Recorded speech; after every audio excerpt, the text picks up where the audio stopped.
serving Southeast Missouri, Southern Illinois, Western Kentucky, and Northwest Tennessee. This is Fox 23 News at 9. Coming up this hour, the bodies of the fallen U.S. soldiers returning home. Also, the U.S. military responding with multiple airstrikes in the Middle East. And find out how you can help support mental health youth services. And tonight at 9, find out how 2 teenagers posted a viral video about a local police officer. Good evening, everyone. I'm Rod Fowler. We're digging into a story that has gone viral. A video posted to Facebook shows a Jackson, Missouri police officer involved in a physical altercation with another person. Now, Fox 23 Sasha Moore talked to the Cape Girardeau police and teenagers who posted the video. A quick warning, some of the details in this story are disturbing. A post about a local police officer has the community shaken. A video of the off-duty officer shows him grabbing a juvenile by the neck. That's really unnecessary. Brandon Chase McSpadden is an officer with the Jackson Police Department. His name is listed as the suspect on the report from the assault that took place at the Cape Central football field on August 27th, 2021. At no time did the school officials ask the off-duty officer to intervene or to assist in any way. At the time, McSpadden was an officer with the Sikeston Department of Public Safety. 2 Cape Central High School students posted the video of McSpadden. The video was recorded by Zaire Thomas's mother, Brittany Thomas, while she was recording her son playing on the field, and has given him permission to speak to us. Well, I was playing, so I didn't really see any of it go down until after the fact when my mom showed me the video and told me that I wouldn't be talking to Chase pretty much ever again. Thomas tells me he knows Chase as the stepfather to one of his closest friends, who he now no longer is able to contact. So I was real good friends with the person that it happened to as well. So especially with that, and knowing Chase and sleeping at his house every other occasion, but I didn't. After seeing that, my mom wanted me to have nothing to deal with them. She still wanted me to be friends with, but not if it had anything to do with Chase. Bryce Williams was in the stands that night witnessing the altercation. He and Thomas both felt the need to get the word out about what happened that night. I don't like it at all. I think that given that incident, I think that there should have been way more going into that. I think they should have evaluated what he had did and everything like that, because with him being a cop again after that happening and also Sikeston PD taking him back, I don't see any reason why he should even be on be one of the people who protect and serve us if he's out here doing that. I'm glad we ended up posting it out on social media. I like how our community comes together, especially for something like this. I love that, and I love that Cape is stepping up for us, since there's really nothing we could have done about it but get it out there. And I hate that he's being protected, I would say, for something like this especially. In the report from Cape Girardeau Police Department, a witness states McSpadden's actions were unnecessary, ridiculous, and uncalled for, stating McSpadden only escalated the situation. In Cape Girardeau, Sasha Moore, Fox 23 News. All right, thank you, Sasha. In other news now, tonight the U.S. beginning to retaliate with strikes on at least 85 Iranian-linked targets. No details yet on exactly what has been hit. It follows the deaths of 3 Americans who were killed in Jordan by a drone. Their bodies returned to American soil today. Here's more from Fox's Rebecca Castor.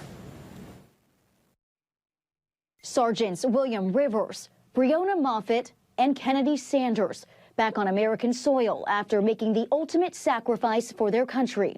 It's hard for the parents to endure. That's why I honor her so much and believe she's a hero.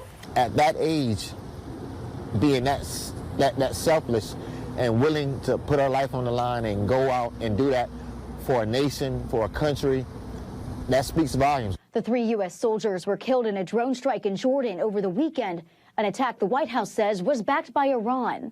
I received a call from Brianna's mom, Francine Moffitt, on Sunday, and I just knew when she called, she said she didn't make it, and we just cried together over the phone. As one of his most solemn duties as Commander-in-Chief, President Biden was at Dover Air Force Base in Delaware to honor the soldiers and meet with their families. U.S. defense officials tell Fox retaliatory strikes have begun in Syria and Iraq. It's all based on decision-making within the White House.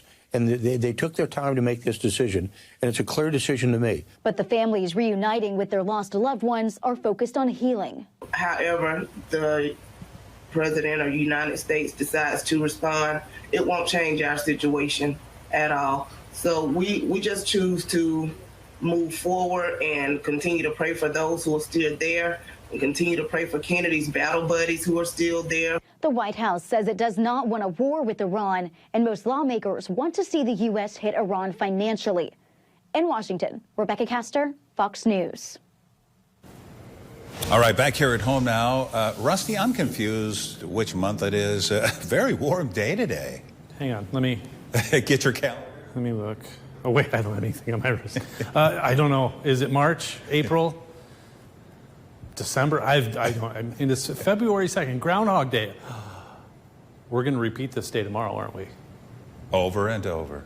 Yep, till we get it right. And I'm screwing up already. Oh, darn it. Well, I'll try to do better tomorrow. Here's your St. Francis Healthcare. Look outside. It's a beautiful night. Really is. 49 degrees, partly cloudy skies. A little bit of a northeast wind of 8 miles per hour. Exactly where we were at yesterday at this time. Exactly the same. See, it's already starting to repeat. We did this yesterday. If you haven't seen the movie, I apologize. You probably have no idea what I'm talking about. Temperatures right now between 30 and 40 degrees for most of us. A little warmer in Murray and Paducah at 45 and 43, 41 in Cape Girardeau, 41 in Farmington. Very mild out there today. Look at these high temperatures, upper 60s to around 70. Partly cloudy skies right now. There's some precipitation off to the west. That's going to wait until Sunday to eventually get here. Temperatures right now are between 40 and 50 degrees. I was looking at lows a little bit ago.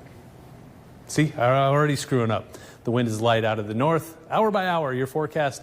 We'll get to around 60 once again tomorrow afternoon with partly cloudy skies. I'll try to get better at this as we go, so stick around. Sounds good. Thank you, Rusty. A startling statistic tonight. About 1 in 7 children struggle with a mental health disorder here in the U.S. Fox 23's Shelby Brown explains how a fundraiser will help. The Community Counseling Center will host a luncheon that will help raise money for mental health services for youth. The Superheroes Have a Heart for Kids luncheon is on Thursday, February 15th, and it's at the Jackson Civic Center at 11:30. Children's mental health is a growing issue that reached an all-time high during the COVID-19 pandemic.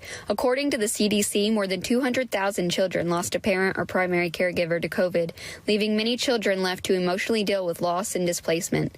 Alex Gasser is the developmental director for CMO NASV, and she says getting children services can be vital to their mental well-being. Counseling can really help children understand their emotions because there's a lot of emotions that come out. Michelle Ramsey is the executive director for the Community Counseling Center Foundation, and she tells me many children struggle with things like depression, anxiety, or bullying in school.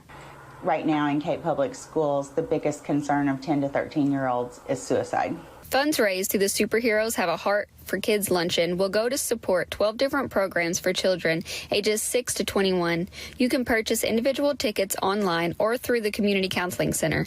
There will be a lunch and a raffle, and sponsorships are still available.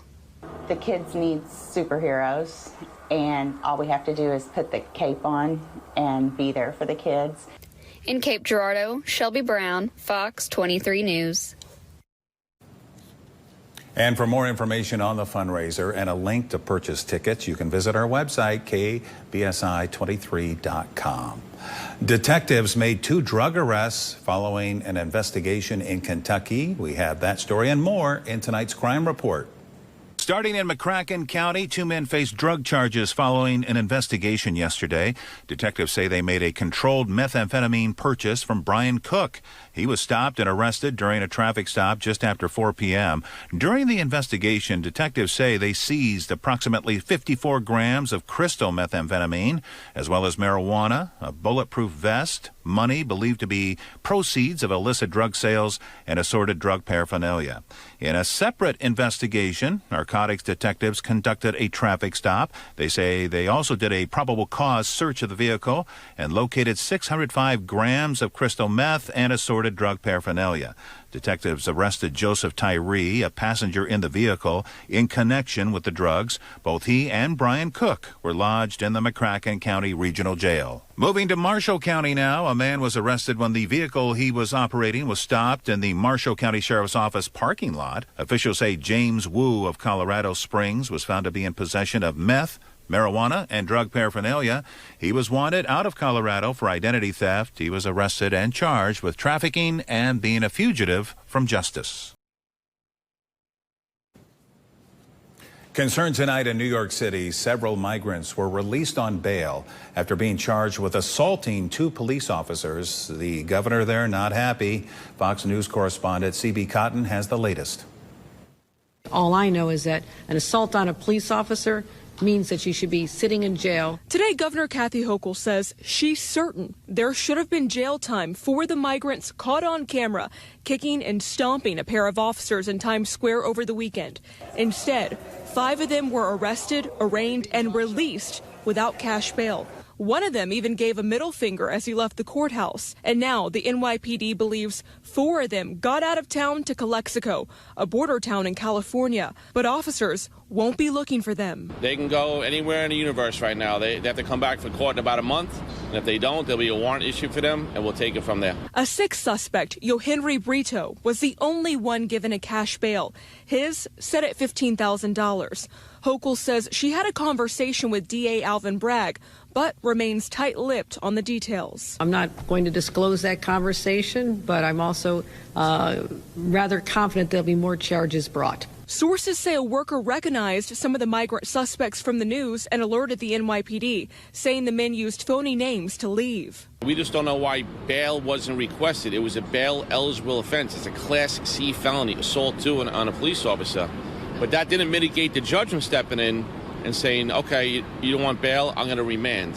So this should never happen whatsoever. Manhattan DA Alvin Bragg holding a late news conference saying his office routinely prosecutes people who assault the police. But in this case, his office has to hold the right people accountable. In New York City, C.B. Cotton, Fox News.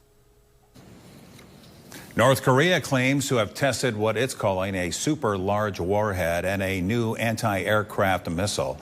South Korean officials detected the test, which took place today. North Korea released a series of photos of missiles and explosions.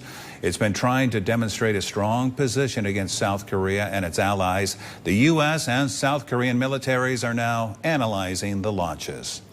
There's concern a lack of funding could force the UN agency that helps Palestinians in Gaza to shut down by the end of the month. The U.S. and more than a dozen other countries announced they would be suspending their contributions to them. It comes after Israel alleged 12 of the UN agency's workers participated in Hamas's surprise attacks on Israel back on October 7th. He reiterated the Secretary General's call to resume funding to UNRWA, warning that if the funding remains suspended, the agency will most likely be forced to shut down operation by the end of February, not only in Gaza, but across the region. Today, UNICEF reported nearly every child across Gaza is in need of mental health support as the humanitarian crisis gets worse. Back here at home now, LSU's head football coach helps return a bald eagle to the wild. Coach Brian Kelly helped release the eagle today on a levee along the Mississippi River. The eagle was rehabilitated at LSU's Wildlife Hospital after arriving there on October 30th. We get so caught up in our jobs on a day-to-day basis. To be part of a university, this is what it's about. And to get an opportunity like this, I jumped at it. The eagle had a bone fracture, which helps with flight.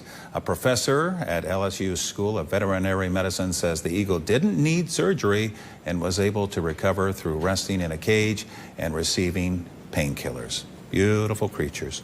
All right, let's check in with Rusty. You know, it's Friday night.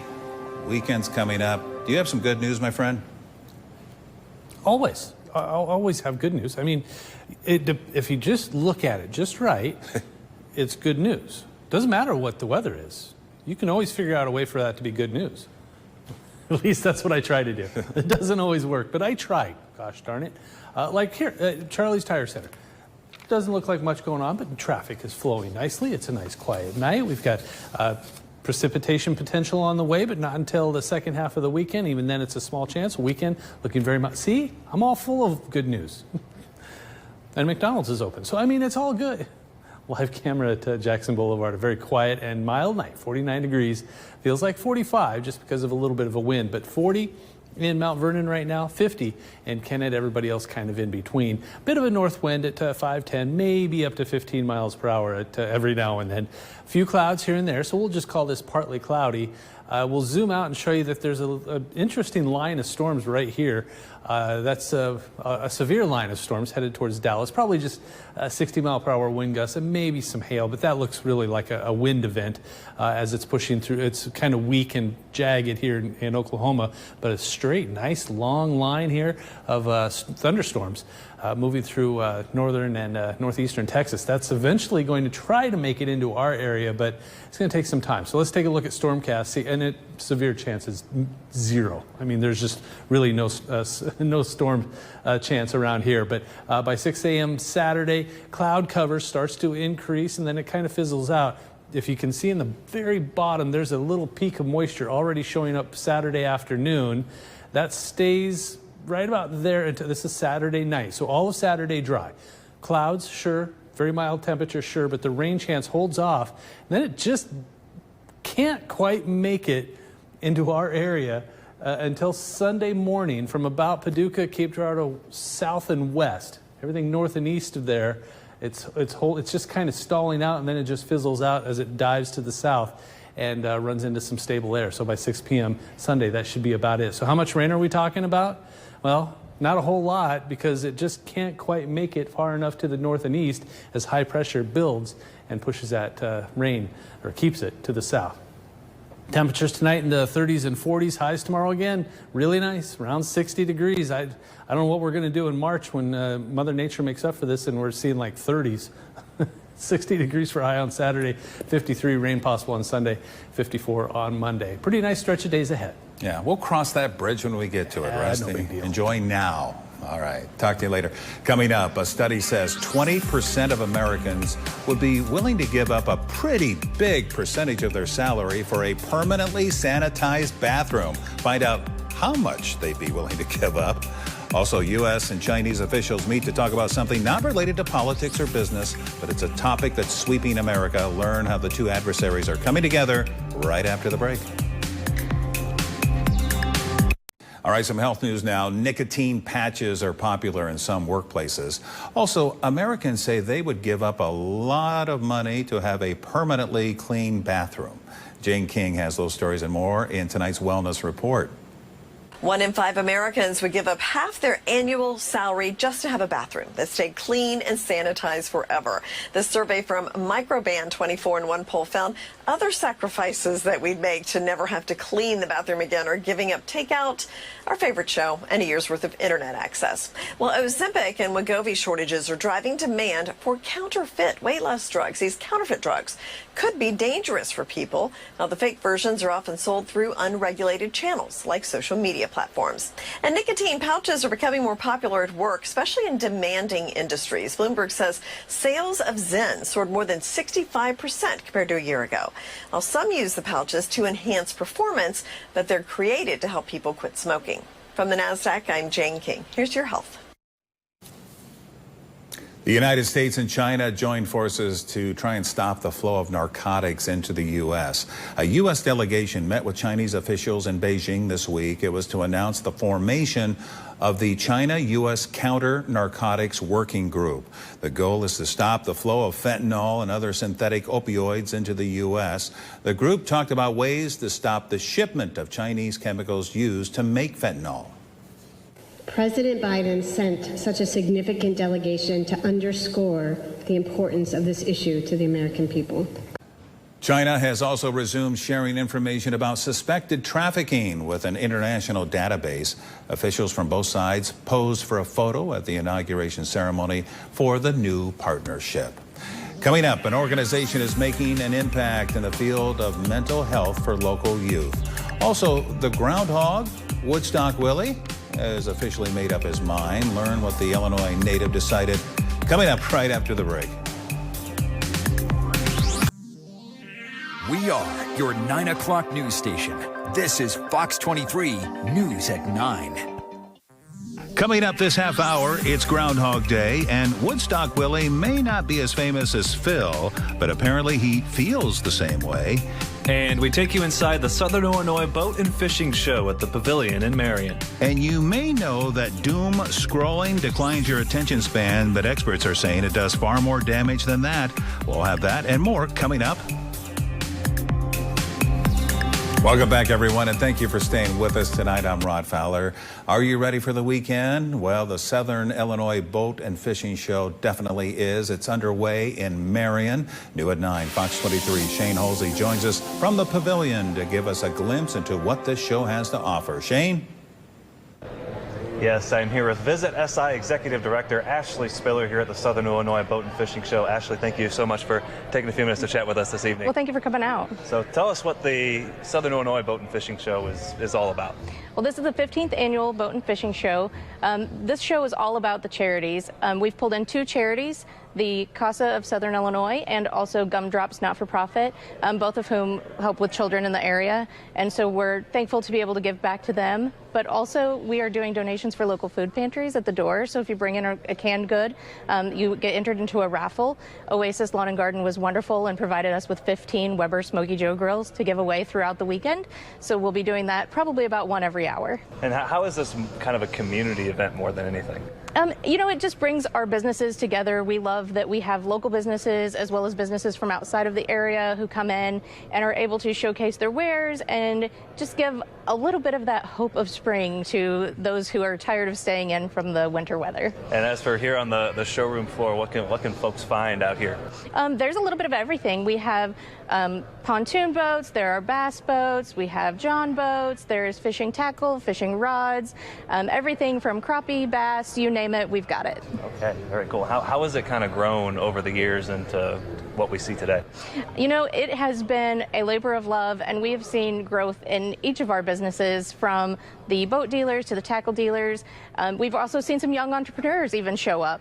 This year we have a couple of high school gentlemen who are showcasing in the expo hall room. So we're very happy to have them and excited to see the youth get involved. Very cool. And what does that mean to you to have the youth be involved in something like this? It means everything. The youth are our future, and we have to get them involved now so that we can continue doing, you know, the businesses in this area will continue to grow based on the youth that we bring up here in the area now. Very cool. And how does this show kind of encapsulate what Visit SI, what Southern Illinois, what this community is all about?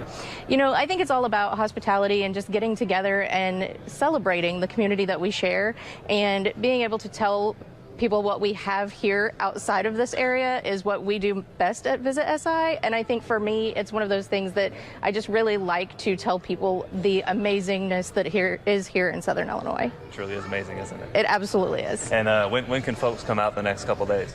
Saturday opens at 9 and runs till 6, and Sunday is open from 10 till 3.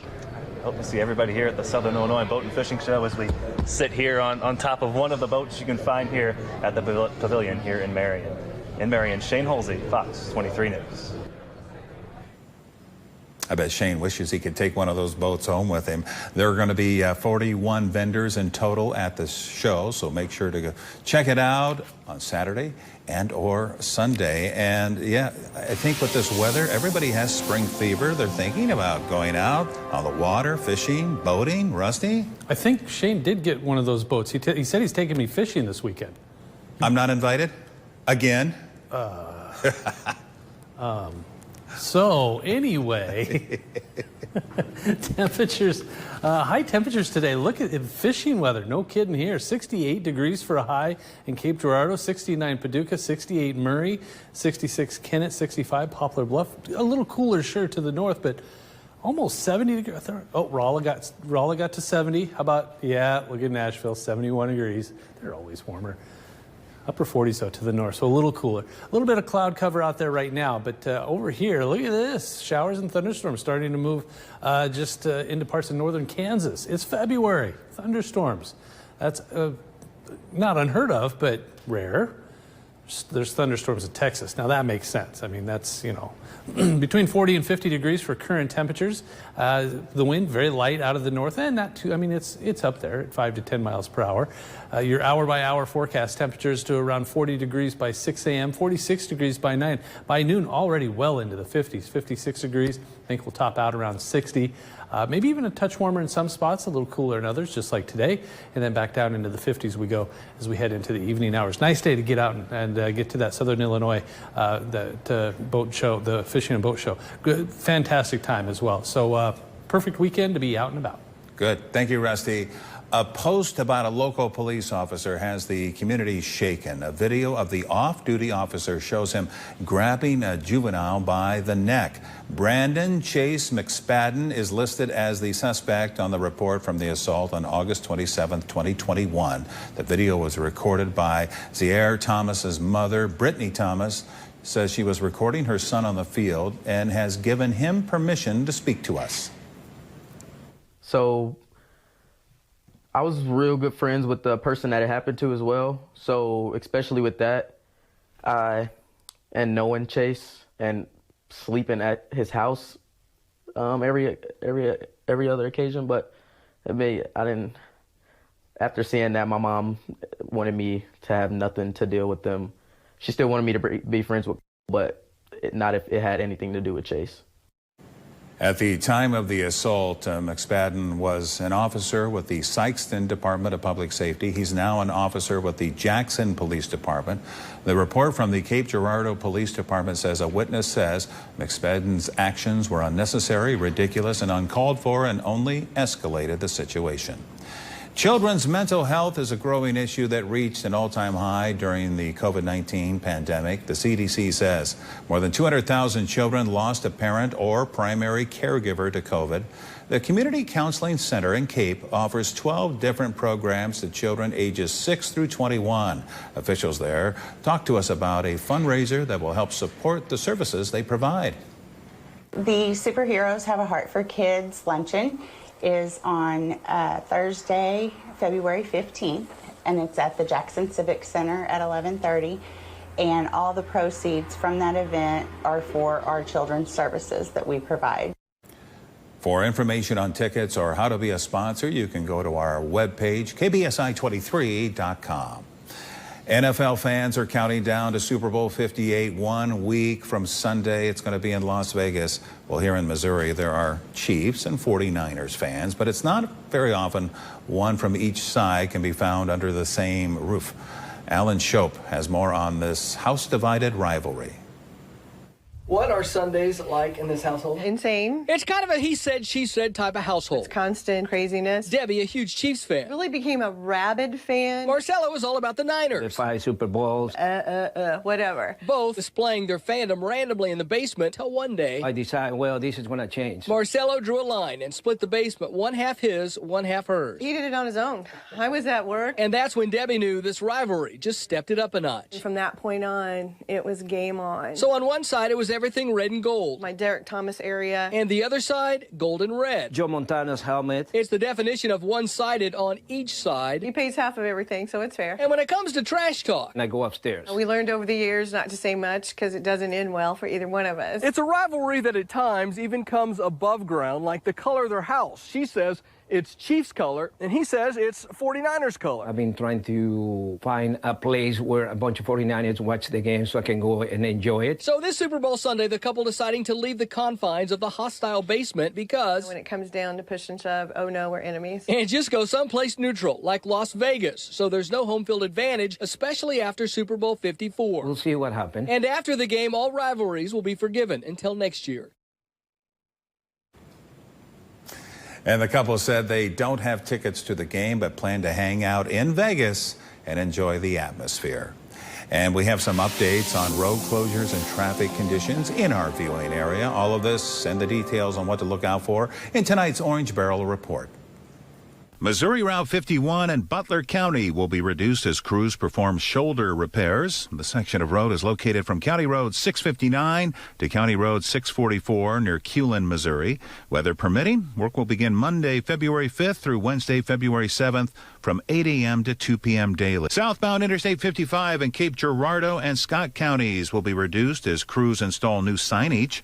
This section of road is from mile marker 96 to mile marker 67.6.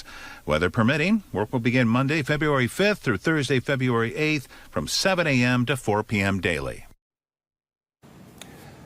And some good news for those of you looking to warm up. At least 2 groundhogs have predicted an early spring. Woodstock Willie in Illinois did not see his shadow. The most famous groundhog, Punxsutawney Phil, also didn't see his. Willie might not be as famous as Phil, but he does have one big claim to fame. The movie Groundhog Day was filmed in his city. So take that, Punxsutawney Phil. Still ahead tonight, AI is infiltrating every aspect of our lives, including shopping. Rufus, a product of Amazon, will go beyond the call of duty to help you search for products. Also, doom scrolling, they call it. You may have heard of it, and you may not think it could be that harmful, but many experts think it plays a far more impactful role in mental. More tech job cuts have been announced, and Amazon announced an AI shopping assistant called Rufus. Jane King has those stories and more in tonight's Tech Report. Amazon debuted Rufus, a shopping assistant that uses generative artificial intelligence to help users search for products. CEO Andy Jassy said the company plans to incorporate generative AI across all of its businesses. Shoppers can type or speak a question into the search bar, and then the chat window will appear at the bottom of the screen. Well, Apple's earnings showed a gain in revenue for the first time in a year, but there are some problems lurking. Apple had a decline in sales in China, and the iPhone 16 isn't selling as well because it's too similar to the 15. Meta is doing something it's never done before. It's paying a dividend for the first time. Meta CEO Mark Zuckerberg says the company is also making progress on AI and the metaverse. Well, Zoom is cutting about 2% of its workforce. The company says it's planning for the global economy and will add jobs in areas like AI, sales, and products. From the NASDAQ market site, I'm Jane King with your Tech Report. Apple's new and what many people will say expensive headset will be available in the U.S. starting today. Apple's Vision Pro headset is heading to customers who pre-ordered the device for almost $3,500. It will also be available in all Apple stores and online. Apple says the headset includes more than 600 apps and games, and the company says users will be able to step into immersive environments when watching sports and also while on streaming platforms like Disney Plus and IMAX. Do you find yourself scrolling online for hours obsessing over bad news? You might be considered a doom scroller, and it might not be good for your mental health. Fox's Rebecca Castor has more. With wars in Ukraine and Israel and crime videos going viral online, the worst parts of our world can be just a click away. You just read about it and read about it and read about it. I think you fall deep down a rabbit hole. It's called doom scrolling, the tendency to continue to scroll through bad news, even when it's depressing. Mental health experts say it took off during the pandemic. We got used to our computer, our phone being our source of information. And we got used to checking it. We wanted that instant update. It's addictive. And it's no surprise, research shows doom scrolling can lead to higher levels of stress and anxiety, but it can also impact physical health. That's why it's important to limit your social media use. It's not all bad. It's just that we have to be in control. Maureen Molak, a mother from Texas, says her son's identity was in his online persona. But when his feed became filled with comments and photos from peers telling him to kill himself, he committed suicide. I really do believe that we could have saved him if he had not been addicted to social media. It's part of a larger conversation happening on Capitol Hill over keeping teens safe online. The algorithms, the doom scrolling, all of the things that addict our kids, you're not going to, unless the platforms actually change, are they going to be safe for your kids to be on there? One GOP lawmaker has even called for Mark Zuckerberg, the head of Facebook and Instagram, to establish a compensation fund for victims of online exploitation. In Washington, Rebecca Castor, Fox News. Universal Music Group says it's pulling songs by its artists from TikTok. It says the social media platform isn't willing to pay artists and songwriters what it considers a just rate. It also cites concerns about AI and online safety for users.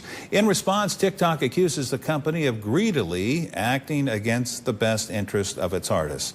Some of the artists include Taylor Swift, Ariana Grande, and The Weeknd. Speaking of The Weeknd, yeah, good segue, right, Rusty? It's here, and he has your latest Fox 23 Storm Alert team forecast. We're done at 10 o'clock, and it's 9:46. Should we just sit here and count down? Again, I don't have a watch on. I don't know why I keep looking at my wrist. These are high temperatures for the day. Whoa, 68 in Cape Girardeau, 69 Paducah, 68 Murray, 64 Farmington, 65 Poplar Bluff, 66 Kennett, 70 in Rolla, 71 down here in Nashville. I feel bad for Mount Vernon, 48 degrees. That's unfortunate. Hey, this is our new camera, by the way. Marion, Illinois, the home house-to-home realty camera, 40 degrees, and this is 9 degrees colder than we were last night in Marion. So, but good-looking camera. Enjoying. Notice we're getting a few more cameras here and there, and pretty soon, if there's storms rolling through, we'll be able to look at them from all kinds of angles. That's what I'm looking forward to. A little bit of a northeast breeze tonight at 3 miles per hour. 43 Harrisburg, 52 Paducah, 45 for a current temperature in Union City. Cape Girardeau, very close to 50 degrees. A light wind out of the north and east at 5 to maybe 10 miles per hour. Little bit of cloud cover, but you have to go all the way down to, look at Texas. This is interesting, too. These are thunderstorms right here in northwestern Kansas.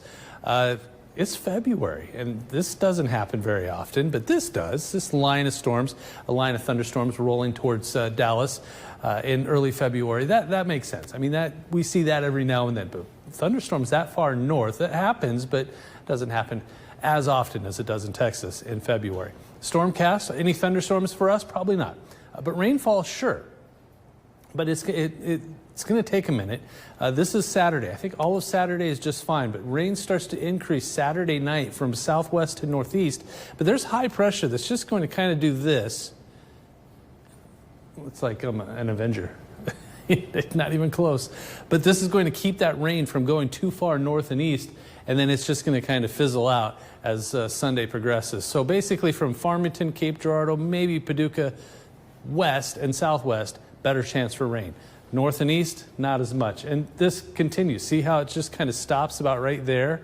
So Fredericktown, Cape Girardeau, Murray, right on the edge, and then lots more rain. I mean, look at Kennett and West Plains, anywhere from half an inch to 3/4 of an inch. Poplar Bluff, maybe 1/4 to a half an inch. So the rainfall is out there. It's just, it looks like it wants to stay to our south and west on Sunday. Now, tonight, very quiet.